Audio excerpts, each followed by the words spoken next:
이 시간 함께 볼 하나님의 말씀입니다.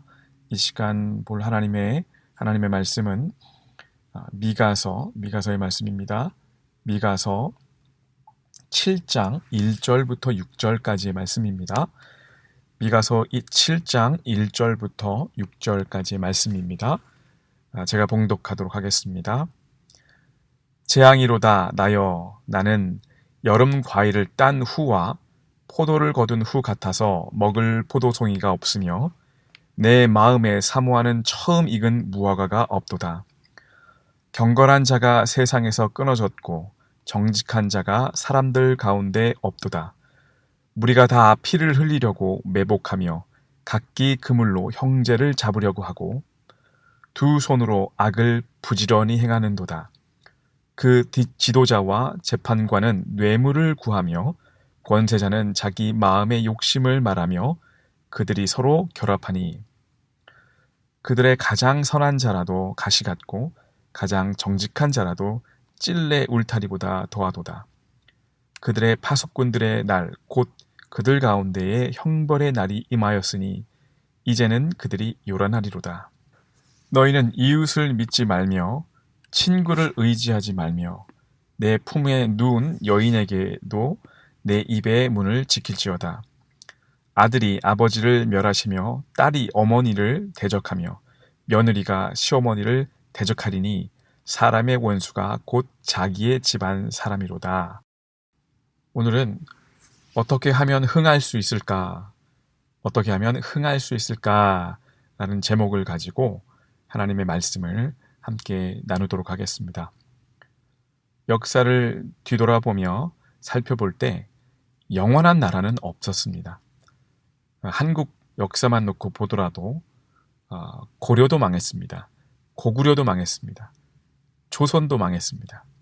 길게는 몇백 년, 짧게는 몇십 년 혹은 며칠 동안 유지되는 나라도 있습니다. 나라가 망한 데는 여러 가지 이유가 있습니다. 왕의 통치가 약해서, 또 적들이 외적이 쳐들어와서, 또 나라 내분에 안에 문제가 생겨서 등등 여러 가지 이유가 있습니다. 성경도 개인적인 구원에 관한 이야기만 있는 것이 아니라 한 나라에 대한 흥망성쇠가 모두 기록되어 있습니다. 특히 이스라엘이라고 하는 한 나라에 대해서 어떻게 흥하는지, 망하는지, 성하는지, 쇠하는지에 대한 모든 기록이 담겨 있습니다. 오늘 읽은 이 본문은 미가가 이스라엘이라고 하는 나라가 어떻게 이 흥망성쇠를 이어오고 있는지에 대한 기록입니다. 특별히 망함과 쇠함의 역사를 경험하면서 왜 유대가 그랬는지에 대한 그 이유를 오늘 밝히고 있는 것이죠. 흥함과 성함의 그 키워드와 망함과 쇠함의 키워드는 사실은 다르지 않다는 것이죠. 다른 것이 아니라 같다라고 하는 것이 미가의 오늘 말씀을 통하는 외침입니다. 오늘 말씀을 통해서 한 나라가 이렇게 흥망성쇠를 겪는 것과 같이 저와 여러분이 어떻게 하면 영적인 흥망성쇠를 이룰 수 있는지에 대한 그런 말씀에 대해서 힌트를 얻고 복을 얻는 그런 귀한 축복의 시간 되시기를 간절히 바랍니다. 나라든 교회든 가정이든 개인이든 병든 공동체의 특징 중에 하나가 오늘 말씀을 통해서 보니까 정직하고 경건한 사람이 없다는 것입니다. 미가 오늘 말씀 1절을 통해서 보면 이스라엘의 현실 이렇게 표현하고 있습니다. 재앙이로다 나여 라고 말하면서 그 이유를 다음과 같이 말하고 있습니다. 여름 과일을 딴 후와 포도를 거둔 후 같아서 먹을 포도송이가 없고 처음 익은 무화과가 없다라고 고백합니다. 그러니까 수확을 다 끝낸 포도원의 모습이라는 것이죠. 잎도 다 떨어졌고 포도 열매도 다 거두어 들였고 아주 황폐하게 변했다는 것이죠. 열매는 사람을 말하는 것입니다. 향기롭고 달콤하게 익은 무화과 같은 그런 성숙한 하나님의 사람이 보이지 않는다라는 말이죠. 어느 사회든 개인이든 사회든 타락의 제일 조건은 의인이 사라진다는 것입니다. 하나님의 사람이 거기에 있다면 그것은 하나님의 지배가 이루어지는 곳이죠. 하나님의 사랑을 아는 사람이 있는 교회라면 거기는 사랑이 있는 교회입니다.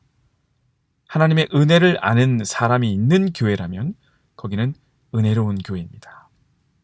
반면에 하나님의 사랑을 아는 가정이라면 거기는 사랑이 있는 가정이고, 하나님의 은혜를 아는 사람이 있는 곳이라면, 가정이라면 거기는 하나님의 가정이 되는 것이죠. 오늘 2절에는 그래서 더 직접적으로 미가는 말하고 있습니다. 경건한 자가 세상에서 끊어졌고 정직한 자가 사람들 가운데 없도다 라고 말하고 있습니다.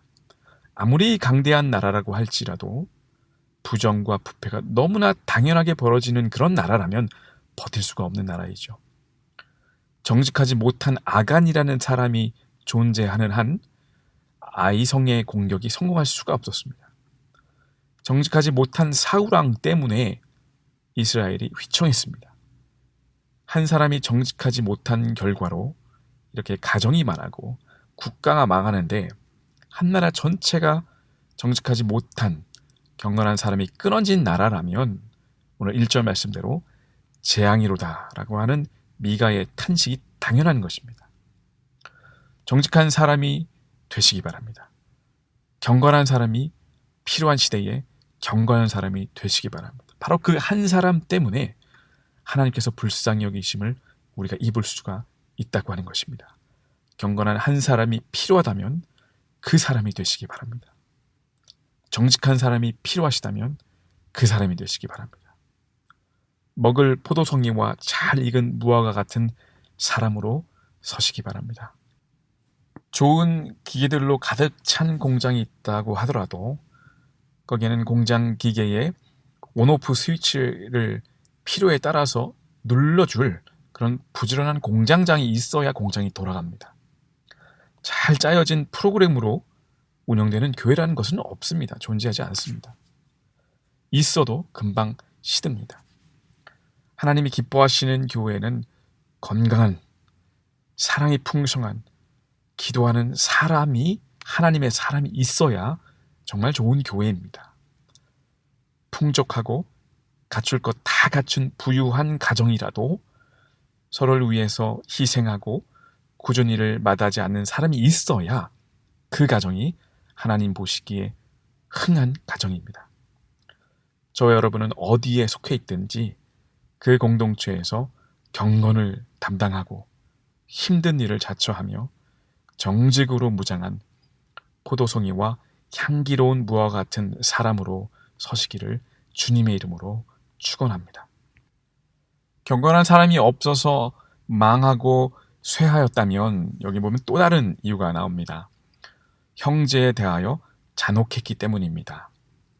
미가의 눈으로 볼 때에 유다 백성들은 오늘 보니까 말씀을 보니까 무리가 다 피를 흘리려고 매복하며 각기 그 그물로 형제를 잡으려고, 이런 표현이 나옵니다. 왜 그렇겠습니까?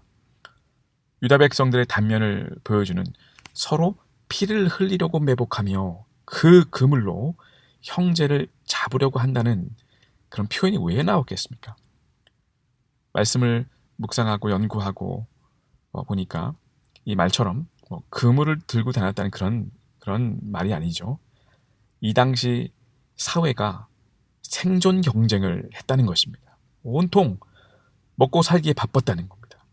그 먹고 살기에 바쁜 것은 서로에게 이익을 얻으려고 눈이 벌게졌다는 겁니다.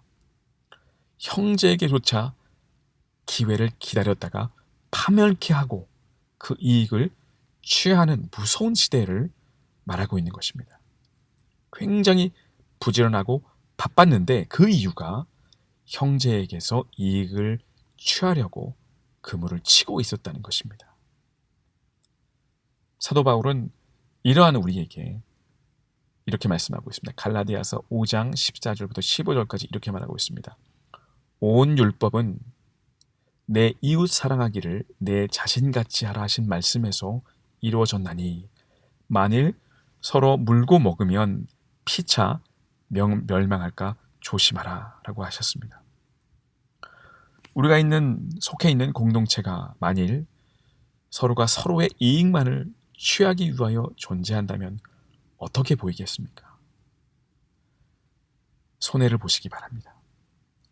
하나님은 반드시 손해를 손해로 그치게 하지 않으십니다. 정확히 계산하십니다. 기억하십니다. 하나님께서 공평하시다는 사실을 믿는다면 하나님께서 손해본 것을 채우고 메우신다는 사실도 믿으시기 바랍니다. 오늘 유다가 망한 이유가 서로 형제에게 이익을 취하기 위해서 그물을 쳤다고 했습니다. 반대로 사시기 바랍니다. 하나님 앞에서 우리가 영적으로 흥할 수 있는 방법은 우리가 형제에게 이익을 취하는 것이 아니라 내 이익을 형제에게 나눠줌으로부터 시작된다는 사실입니다. 자, 유다가 망한 이유가 경건한 사람이 없었고 형제에 대해서 잔혹하기 때문에 유다가 망했다면 마지막으로 악을 부지런히 저질렀기 때문입니다. 오늘 3절에 보니까 두 손으로 악을 부지런히 행하도다. 악을 행하는 것만으로도 하나님 앞에서 죄인데 부지런하기까지 합니다. 그러니까 부지런한 것도 다 좋은 것은 아닙니다. 열심이라고 다 좋은 평가를 받는 것이 아닙니다. 그 열심이 어디로 향하고 있느냐가 더 중요합니다. 사람들이 모인 곳에 사람들을 힘들게 하는 것은 무능한 사람 때문에 그렇지 않습니다. 잘못된 방향으로 열심인 사람이 있기 때문에 어려운 겁니다. 그런 사람이 더 무섭습니다. 여러분, 그런 분들은 그칠 줄도 모릅니다. 차라리 열심이 없는 게 더 나을 뻔한 것 같아요 라고 하시는 말들을 듣습니다. 열심히 달렸는데 다른 방향으로 가고 있다면 결과는 후회스럽습니다. 몇 년 전에 교육자 수양회를 갔던 적이 있었습니다. 한 사역자가 가게 되었는데요. 출발을 늦게 해서 따로 가야 했기 때문에 부지런히 열심히 프리웨이를 타고 달렸습니다. 차 안에서 이야기를 하다 보니까 아주 금방 시간이 갔는데 문제는 5번 프리웨이를 타고서 북쪽으로 가야 하는데 가다 보니까 샌디에고가 나온 겁니다. 가다 보니까 멕시코 국경이 나온 겁니다. 열심히 부지런히 달렸는데 잘못된 방향이었습니다. 결과는 더 늦었습니다. 열심히 달려갔던 게 오히려 더 멀리 간 결과를 가져왔다는 것이죠. 그러니까 뭐에 열심이냐는 겁니까? 뭐에 열심이냐는 겁니까? 뭐에 부지런하냐는 겁니까? 여기 나오는 말씀에 나오는 이 손은 사람의 행동을 표현하는 것이죠. 그래서 두 손으로 행했다라는 것은 적극적인 표현입니다. 한 손도 아니고 두 손으로 표현했다, 행했다라고 하는 건 적극적인 표현입니다. 예수님께서도 바리새인과 서기관들의 그 위협을 무릅쓰고 손 마른 자를 고쳐주셨습니다. 손이 그 손 마른 자에게서는 절대적인 능력, 가지고 있는 그 신체적인 능력, 살아갈 중요한 이 시대에는 수단이었기 때문에 예수님께서는 그의 인생을 고치셨다라고 봐야 되는 것이죠. 하나님께서 사람을 지을 때에 참 아름답게 지으셨습니다. 하나님의 지으신 목적에 맞게 우리의 손을 사용해야 합니다. 하나님을 섬기는 일, 다른 사람을 섬기는 일, 눈물을 닦아주는 일, 더러운 곳을 씻기는 일, 칭찬하며 어루만지는 일이 그런 일로 손을 사용해야 됩니다. 그것이 하나님이 우리의 손을 창조하신 이유입니다. 그런데 유다 백성들은 악을 행하는 일, 그것도 부지런히 악을 행하는 일에 두 손을 사용한 것입니다. 때때로 우리는 무엇의 열심인지 모르는 그런 열심을 가지고 행동할 때가 많습니다. 그럴 때는 잠시 두 손을 포기해 내려놓으시기 바랍니다. 그리고 내 삶이, 내 열심이 어느 방향을 향해서 가고 있는지 조용히 주님 앞에 물으셔야 합니다. 그리고 다시 두 손으로 열심을 내셔도 좋습니다. 결코 듣지 않습니다. 말씀을 마무리하겠습니다. 한 나라가 그렇듯이 한 개인도 흥망성쇠를 경험합니다. 작은 흥망성쇠는 누구에게나 생깁니다. 망해도 쇠해도 나름 극복하고 다시 흥하고 성할 수 있습니다. 그런데 영혼의 흥망성쇠는 아주 느리지만 그 결과가 나타나기 느리지만 그 결과는 하늘과 땅 차이입니다. 우리 영혼의 문제인 만큼 망과 쇠는 우리의 인생의 치명적인 것이죠. 오늘 미가서의 말씀을 통해서 경건한 자로 서시기 바라며 형제를 향하여 손해를 감수하면서도 섬기시기 바라고 우리의 열심이 선을 행하는 데 있는지 점검하시는, 그리고 주를 바라보시는 주님 앞에서 영적으로 승승장구하는 귀한 성도님 되시기를 주님의 이름으로 축원합니다. 오늘 말씀을 기억하면서 함께 기도하도록 하겠습니다. 오늘 유다처럼 흥망성쇠가 있을 것인데 내 자신과 우리 가정과 교회와 나라와 내가 속한 공동체가 흥하고 또 성함을 경험할 것인데, 특별히 오늘 말씀처럼 내가 있는 곳에 경건한 사람으로 정직한 사람으로 설계해 도와주시고, 우리가 이 형제에게 이익을 취하는 것이 아니라 하나님 우리의 복을 나눠주며 우리의 이익을 나눠주며 섬길 수 있는 자리로 갈 수 있도록 도와주시고, 또 우리의 열심이 잘못된 방향이 아니라 정말 하나님께서 원하는 방향으로 열심을 내는 저희 될 수 있도록 도와주시옵소서 말씀을 기억하시고, 두 번째로는 연말입니다. 2020년이 정말 쉽지 않고 독특한 한 해를 보내고 있는데 이곳 가운데서 하나님의 섭리가 있음을 우리가 확신합니다. 새로 열어주실 2020년에도 동일하게 역사하실 하나님을 기대하고 나가는 그런 한 해 되게 도와주시옵소서. 그렇게 2020년이 잘 은혜로 마무리될 수 있는 시간들 되게 도와주시옵소서 기도하시고 개인 기도로 나가도록 하겠습니다. 함께 기도하시겠습니다.